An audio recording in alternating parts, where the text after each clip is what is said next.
ఆయుష్ doctor Telangana గ్రామీణ ప్రాంతాల్లో allopathy సమానంగా సామాన్య ప్రజలకు పేద ప్రజలకు సమాన సేవలు అందిస్తున్న ఆయుష్ స్కాలర్స్కు స్కైపెండ్ పెంచమని చాలా సంవత్సరాలుగా ఇది ఉన్న సమస్య కూడా ఇప్పుడున్న ఆర్థిక శాఖ మంత్రి గత ప్రభుత్వంలో అసెంబ్లీలో మాట్లాడాడు, వాళ్ళతో సమానంగా స్టైపెండ్స్ ఇస్తాము, వేతనాలు ఇస్తామని. ఈరోజు ఆర్థిక శాఖ మంత్రి కాగానే మర్చిపోయిండు. ముఖ్యమంత్రి గారు కూడా ప్రమాణ స్వీకారం చేశారు. ముఖ్యమంత్రి గారు కూడా చేశారు, అప్పుడు వాగ్దానం చేశారు. చిన్న 20 కోట్ల సమస్యను ఈరోజు ఇంత పెద్దగా చేసే అవసరం లేదు. ఈ రాష్ట్ర బడ్జెట్ 3,24,000 కోట్లు, ఎన్నో ఉచిత పథకాలు, ఎన్నో అవినీతి పథకాలు, ఎన్నో తెలంగాణ రాష్ట్ర ప్రభుత్వం ప్రవేశపెట్టినప్పుడు నిజంగా తెలంగాణ గ్రామీణ ప్రాంత ప్రజలకు, పట్టణ ప్రజలకు ఉపయోగపడుతున్న వీళ్ళ సేవలని సంపూర్ణంగా వినియోగించుకోవాలి. మనకన్నా ఎంతో వెనుకబాటున్న అన్నింటిలో కూడా ఆదాయంలో కావచ్చు, అన్నింటిలో కావచ్చు. ఆంధ్రప్రదేశ్లో కూడా సుమారు 60,000 ఇస్తున్నారు, ఇక్కడ సుమారు 13,000 ఇస్తున్నారు. కాబట్టి దయచేసి ఆంధ్రప్రదేశ్తో పాటు ఒరిస్సా లాంటి చిన్న రాష్ట్రాలలో కూడా కొన్ని లక్షల రూపాయల వరకు ఇస్తున్నారు. కాబట్టి మీరు వాళ్ళకి న్యాయమైన ధర్మమైన ఏదైతే స్టైపెండ్స్ ఉన్నాయో అవి పెంచి వాళ్ళకి ఇంకేమేమైతే న్యాయమైన ధర్మమైన కోరికలు ఉన్నాయో అవన్నీ తీర్చాలి. ఈ యువత సమాజానికి అవసరము, వీళ్ళు నిర్వీర్యం కాకూడదు.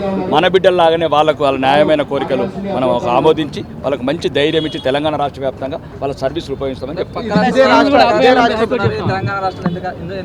అంటే నాయకులకు సోయి లేదు. ధర్నా చౌకులలో ఒకటి మాట్లాడుతున్నారు, సెక్రటరియట్ కొంగని ఒకటి మాట్లాడుతున్నారు. కాబట్టి సమస్య వచ్చింది. ఇప్పుడే చెప్పాను వేదిక మీద, ధర్నా చౌకులు ఉన్నప్పుడు ఒక రకంగా ఉంటున్నాడు, సెక్రటరియట్ కొంగని రాజు అవుతున్నాడు. కాబట్టి మనుషులు మారాలి, రాజకీయ నాయకులు మారాలి. సమస్యలు కూడా ఇప్పుడున్న రాజకీయ వ్యవస్థ వల్ల మారాయి. సామాన్యులు కూడా రాజకీయాలకు రావాలా. ఎవరైతే సమస్యలతో అనుభవిస్తున్నాడో వాళ్ళ ప్రతినిధులు అసెంబ్లీలు ఉంటేనే వాళ్ళ సమస్యలు వస్తాయి, సమస్యలు తీరుతాయి. కర్ర ఒక్కడికిచ్చి, కత్తి ఒక్కడికిచ్చి ధర్నా చౌకులు ఎన్నొద్దులు ఉంటారు పేదోళ్ళు. మీ జీవితాలంతా ఈ ధర్నా చౌకులకే సరిపోతుంది.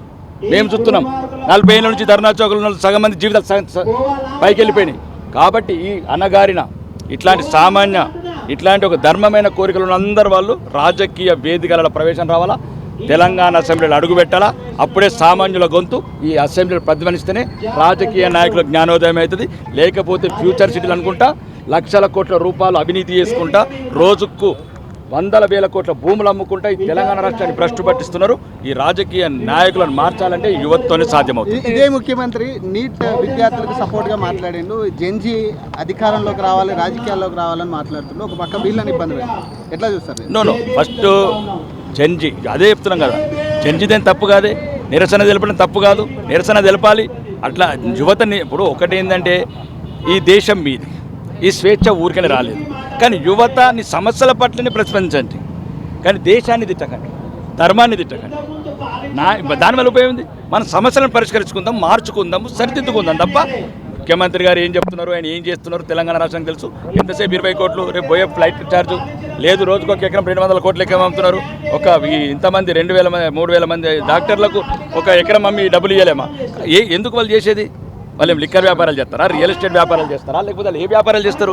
వాళ్ళు తెలంగాణ గ్రామీణ ప్రాంతాలలో పేద ప్రజలకు, సామాన్య ప్రజలకు వాళ్ళు ఒక వైద్యం ఇస్తారు. అంటే ఈ రాష్ట్ర ఏదైతే ప్రభుత్వం ఉందో పేదవాడికి వైద్యం అందకూడదు, పేదవాడికి విద్య అందకూడదు. కాబట్టి ఇది నిరసిస్తున్నాము, దీన్ని వ్యతిరేకిస్తున్నాము, దీన్ని ఖండిస్తున్నాము. మొత్తం ఆయుష్తో పాటు రకరకాల సమస్యలు, సామాన్యుల సమస్యలు పరిష్కరించాలని కోరుతున్నాం. దేని మీద? స్కీముల పైన రానున్న రోజులలో స్టేలు ఇచ్చే అవసరం లేదు. ఆడేమని ఉంటాయి కదా గల్లా అయిపోయినాయి. ఈ భూములు అమ్మినాక ఇప్పుడే 12 లక్షల కోట్లు అప్పయింది, వడ్డీలకే సరిపోతలేదు. రేపు కాళేశ్వరం అమ్మెత్తారు, సెక్రటరీ అమ్మెత్తారు. అవసరమైతే సామాన్య ప్రజల, పేద ప్రజల కిడ్నీలు అమ్మెత్తుంది ప్రభుత్వం. అంటే అవినీతిని అరికడతాం, కుటుంబ పాలన అరికడతాం, కుంభకోణాలను అరికడతాం, కాళేశ్వరం లాంటి కూలిపోయే ప్రాజెక్టులు కట్టం. ఉన్నంత లోపల 22 రాష్ట్రాలలో మీరు స్టడీ చేసి రండి. పక్కనున్న ఆంధ్రప్రదేశ్ చూడండి. బీజేపీతో అలయన్స్ అయిన ప్రభుత్వం ఏ రకంగా ఉన్నది, ఏ రకంగా అభివృద్ధిలో ముందుకెళ్తున్నారు. ఎవరండి? రేవంత్ రెడ్డి గారు చెప్పేది ఒకటి, చేసేది ఒకటి. అదే పోటీ పడుతుంటే అలా 40,000 ఇస్తున్నారు, 40,000 ఇవ్వమంటారు. మేమనేది ఏంది? పోటీ పడుతున్నావు కాబట్టి ఇవ్వమంటున్నాం. మేము అట్లా చేస్తేనే రాజకీయ నాయకులు పాడైపోతారు. న్యాయమైన కోరికలు న్యాయమే ఉండాలి. మళ్ళీ కోరికలలో కూడా అన్యాయం అయితే మళ్ళీ అన్ని సబ్జెక్ట్ అంతా డెలివరీ అవుతాయి.